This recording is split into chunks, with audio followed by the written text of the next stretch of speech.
প্রতিদিনের রান্না বানাই ডিমের যে কোনো রেসিপি প্রায়শই করা হয়, তবে বারবার ডিমের ঝোল, ডিমের কারি অথবা ডিমের অন্যান্য রেসিপি বাদ দিয়ে একবার ডিমের এই রেসিপি বাড়িতে তৈরি করুন। আর ডিমের এই রেসিপি শুধুমাত্র ভাতের সঙ্গে নয়, ফ্রাইড রাইস, পোলাও এবং যে কোনো কিছুর সাথে এই রেসিপি খাওয়া যায়। নমস্কার বন্ধুরা, কেমন আছেন আপনারা সবাই? আশা করছি সবাই অনেক ভালো আছেন। আজকে রেসিপিতে তৈরি করে দেখাবো ডিমের শাহী কোরমা। আশা করি আজকের রেসিপিটিও আপনাদের কাছে অনেক ভালো লাগবে। রেসিপিটা প্রথম থেকে শেষ পর্যন্ত দেখার জন্য অনুরোধ রইল। তো চলুন শুরু করে দিই আজকের রেসিপি।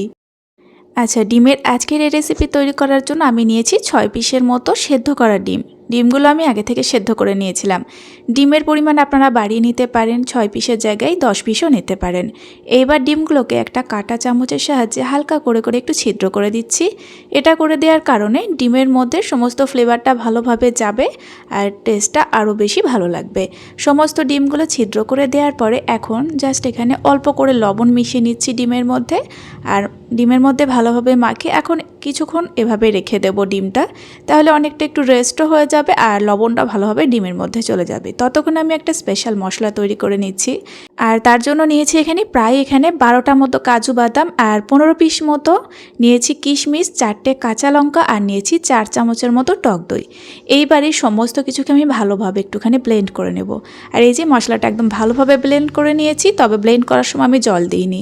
যে টক দইটা ছিল তাতে কিন্তু সুন্দরভাবে ব্লেন্ড করা হয়ে যাবে। মশলাটা সাইডে রেখে এখন আমি কড়াই গরম করে দিয়ে দিচ্ছি এখানে বেশ একটু পরিমাণে বেশি সাদা তেল। তেলটা আমি প্রথমে একটু বেশি পরিমাণে নিয়ে নিচ্ছি, তাই প্রথম থেকে শেষ পর্যন্ত এই তেলেই আমি রান্নাটা করে নেব। তো প্রথমেই তেলটাকে হালকা গরম করে ডিমগুলোকে ভেজে তুলে নিচ্ছি। তো এই পর্যায়ে তেলটা কিন্তু একদম হালকা গরম থাকবে, কারণ এই ডিমের শাহী কোরমা তৈরি করার জন্য ডিম একদম হালকা ভেজে নিতে হবে। তাই তেলটাও প্রথমে হালকা গরম করতে হবে, তারপরে ডিমগুলো দিতে হবে। তো জাস্ট এখানে একটু নেড়েচেড়ে দেখুন ডিমগুলোকে ভেজে নিলাম। একদম ডিমের গায়ে একটুখানি হালকা ব্রাউন কালার আসবে, দেখে বুঝতে পারছেন। এই পর্যায়ে ডিমগুলোকে নামিয়ে ফেলতে হবে। তো ডিমগুলো এখন ভাজা হয়ে গিয়েছে, এখন আমি উঠিয়ে নিচ্ছি। এবার সেই একই তেলের মধ্যে আমি দিয়ে দিচ্ছি 2টো মিডিয়াম সাইজের স্লাইস করে কেটে রাখা পেঁয়াজ। তো এই পেঁয়াজটা ভেজে নেব, শুধুমাত্র বেরেস্তা হিসেবে আমি রান্নার মধ্যে ব্যবহার করব। তো 2টো পেঁয়াজের বেরেস্তা আমি তৈরি করে নিচ্ছি। আর এই বেরেস্তাটা রান্নার সব শেষে দরকার পড়বে। হাই ফ্লেম রেখে বেরেস্তাটা তৈরি করছি। হাই ফ্লেম রেখে বেরেস্তা তৈরি করলে কিন্তু ঘন ঘন নাড়াচাড়া করে পেঁয়াজ ভাজাটা তৈরি করতে হবে, নয়তো পুড়ে যেতে পারে। তো এখানে কিন্তু বেরেস্তাটা ভাজা হয়ে গিয়েছে, এখন আমি তুলে নামিয়ে নিলাম। সেই একই তেলের মধ্যে আবারও আমি দিয়ে দিচ্ছি 2 চামচের মতো পেঁয়াজ বাটা। যদি এই পর্যায়ে মনে হয় তেলের পরিমাণটা একদম কমে গিয়েছে, আপনারা কিন্তু একটু তেল অ্যাড করে নিতে পারেন। আমি যেহেতু প্রথমে তেলটা একটু বেশি নিয়েছিলাম, এই তেলেই রান্নাটা হয়ে যাবে। এবার এই পেঁয়াজ বাটাটাকে প্রথমে একটুখানি 2 মিনিটের মতো ভেজে নিতে হবে।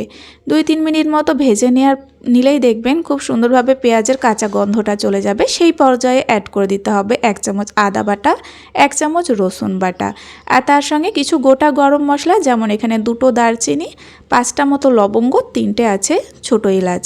এই সমস্ত কিছু আবারও কিছুক্ষণ একটু ভেজে নিতে হবে, যাতে আদা রসুনের কাঁচা গন্ধটা বেশ ভালোভাবে চলে যায়। ততক্ষণ পর্যন্ত একটুখানি ভেজে নিতে হবে। তো এখানে আবারও আমি 2 মিনিটের মতো একটু ভেজে নিয়েছি। এখন কিন্তু ভালোভাবে আবারও তেলটা আলাদা হতে শুরু করেছে, আদা রসুনের কাঁচা গন্ধটা প্রায় চলে গিয়েছে। এই পর্যায়ে আমি কাজু, কিশমিশ, কাঁচা লঙ্কা আর টক দইয়ের যে পেস্টটা তৈরি করেছিলাম সেটা এখন দিয়ে দিলাম। স্বাদ মতো লবণ দিয়ে দিলাম, 1/2 চামচ জিরে গুঁড়ো দিলাম, 1/2 চামচ ধনে গুঁড়ো আর শুধুমাত্র হালকা একটা কালারের জন্য দিচ্ছি 1/4 চামচ কাশ্মীরি লঙ্কার গুঁড়ো। এটাতে ঝাল হবে না, হালকা একটা কালার হবে, তবে খুব বেশি দেবেন না। শাহী কোরমাতে কিন্তু একদমই বেশি কালার থাকলে ভালো লাগবে না, একটু সাদা সাদা টাইপের এই কালারটা রাখতে হবে। তো এইবার সমস্ত মশলাকে এখন ভালোভাবে কষাতে হবে 2-3 মিনিট মতো। আর দেখবেন আস্তে আস্তে কষানো হয়ে গেলে তেলটা একদম আলাদা হয়ে যাবে। আপনারা দেখেই বুঝতে পারছেন এখন কিন্তু তেলটা পুরোপুরিভাবে আলাদা হয়ে গেল আর মশলাটা কিন্তু আমার কষানো হয়ে গিয়েছে। তবে এই পর্যায়ে আমি একটুখানি লো ফ্লেম রেখে 1 মিনিট জাস্ট এখানে ঢাকা দিয়ে রাখবো। আর এই সময় একটুখানি ঢেকে দিলে দেখবেন যদি আদা রসুনের কাঁচা গন্ধটা থেকেও যায়, দেখবেন এই পর্যায়ে একেবারে চলে যাবে। তো দেখুন এখানে আমি 1 মিনিট জাস্ট লো ফ্লেমে ঢেকে রেখেছিলাম, তারপরে কিন্তু আমি চাপাটা খুলে ভালোভাবে নাড়াচাড়া করে দিচ্ছি। যেহেতু বাদাম বাটা দেওয়া আছে, খুব একটা বেশিক্ষণ চাপা দিয়ে রাখবেন না, তাহলে তলায় লেগে যেতে পারে। তো আবার একটু ভালোভাবে নেড়েচেড়ে এখন আমি ভেজে রাখা ডিমগুলো এর মধ্যে দিয়ে দেব। তো সমস্ত ডিমগুলো দিয়ে দেওয়ার পরে এখন কিন্তু খুব একটা বেশিক্ষণ কষাতে হবে না, শুধুমাত্র এই মশলার সঙ্গে ডিমগুলোকে একটু ভালোভাবে মাখিয়ে মাখিয়ে নিতে হবে। এই ছোট্ট ছোট টিপসগুলো ফলো করে আজকে রেসিপিটা তৈরি করবেন, দেখবেন টেস্টটা জাস্ট অপূর্ব হবে। তো দেখুন খুব ভালোভাবে কিন্তু এখানে মশলার মধ্যে আমি মাখিয়ে নিয়েছি ডিমগুলোর সঙ্গে। এবার আমি 1 কাপের মতো দুধ দিয়ে দিচ্ছি। এখানে 10 টাকা দামের আমি গুঁড়ো দুধকে কুসুম গরম জলের মধ্যে গুলে 1 কাপ পরিমাণে দিয়েছি। এরপরে স্বাদ মতো চিনি দিয়ে দিচ্ছি আর কয়েকটা গোটা কাঁচা লঙ্কা দিয়েছি, জাস্ট এখানে ফ্লেভারের জন্য কোনো রকম ঝাল হবে না। এখানে তো আমি গুঁড়ো দুধ গুলে ব্যবহার করেছি, আপনারা কিন্তু গরুর দুধটাও এখানে 1 কাপ দিতে পারেন। একটু ফুটিয়ে নেওয়ার পরে কুসুম গরম অবস্থায় দেবেন। তবে গুঁড়ো দুধ দেওয়ার কারণে মনে হয় টেস্ট একটু বেশি ভালো হয়েছিল। এবার সমস্ত কিছু ভালোভাবে একটুখানি মিশিয়ে নিলাম আর এই পর্যায়ে আবারও 2 মিনিটের জন্য ঢেকে দিচ্ছি লো ফ্লেমে। আর এই 2 মিনিট ঢেকে রান্না করে নিলেই কিন্তু রেসিপিটা তৈরি হয়ে যাবে। চাপাটা আমি খুলে নিলাম আর সবশেষে আমি পেঁয়াজের বেরেস্তাটা ছড়িয়ে দিচ্ছি। আর এখন আমি দিয়ে দেব কেওড়া ওয়াটার।